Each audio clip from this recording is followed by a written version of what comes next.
This is my state seal civic engagement presentation of evidence. My name is Sophia Antonia Anderson, and I love helping people, spending time with my loved ones, animals, nature, the color yellow, and much more.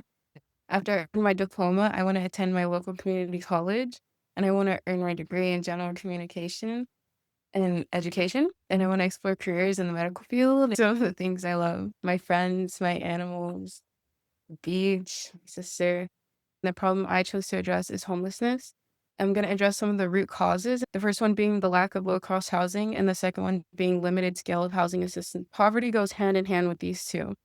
Unemployment rates are high, and having a job does not mean that you're going to escape poverty. There's also been a decline in available public assistance. Some added factors can be domestic violence, mental illness, lack of affordable healthcare, and addictions. In Santa Rosa, there's a lot of new homes, but these new homes are luxury apartments. And in Santa Rosa, it's not the lack of housing, it's a lack of funding. People can't afford to live. And here's the impact. Homelessness doesn't just impact the people experiencing it, it affects others around them too. There's economic impacts, environmental impacts, and the raising crime rates. Mental wellness is also a big thing. Mental health affects the homeless population like no other. 25 to 30% of homeless people have a severe mental illness. 18.4% of homeless people who have experienced homelessness have a serious mental illness. I've been homeless twice in my life. I felt embarrassed, ashamed, depressed, and alone, and I felt like nobody understood what I was going through. I took it upon myself to go to the living room, which is a resource center for women and children for homelessness, domestic violence, and I interviewed a staff member and a woman with firsthand experience. The first was a staff member. Her name was Stephanie. She was very nice.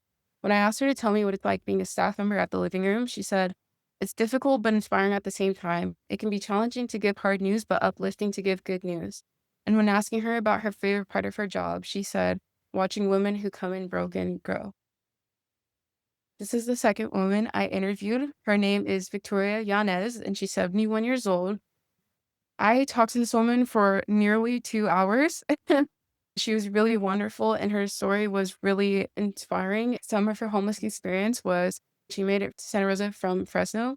When she told me this, she said, "I don't know how I made it here, the wind, my family, my mom." And due to the support of the living room, Victoria was able to move into transitional housing, then permanent housing. And she was also able to establish a community.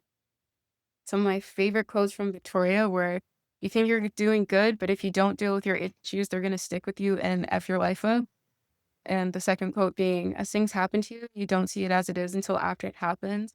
And I made these little snack packs and I gave them out to homeless people with things like basic hygiene and stuff like that. I conducted a mentor interview with my wonderful teacher, Eileen Nagel. And these are the three characteristic traits she said that reflected civic mindedness. The first being empathy. A direct quote from Eileen was, when her friends seemed to be having a hard time, she took the time away from studying to listen and be a good friend. The second criteria and characteristic being critical thinking.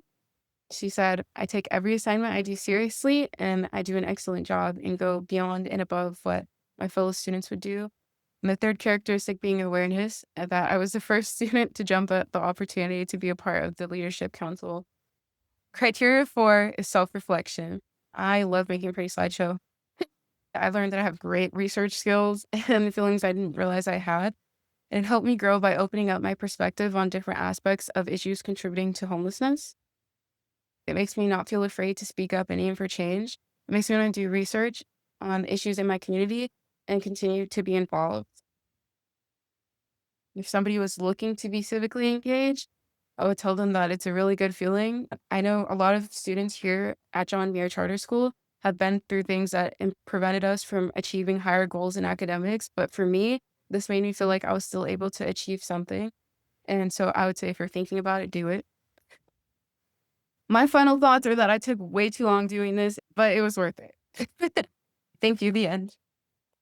You actually taught me more than I ever knew about things that are going on with homelessness. You will be exponentially helping other people. And so I hope that you feel good about yourself in doing that. I'm super proud of you. I think that's amazing. I thought it was really sweet how you shared your own experience with homelessness. That's really powerful. I love that you did the goodie bags and all that, and you found a way to directly serve people. I think that's really beautiful.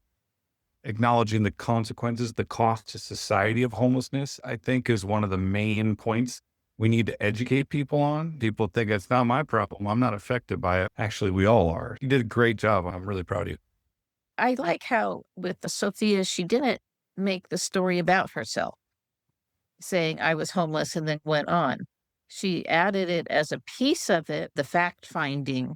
And again, I love your interview because you handled it very well. Like, oh, wow, you're really respecting this person, but giving us the information.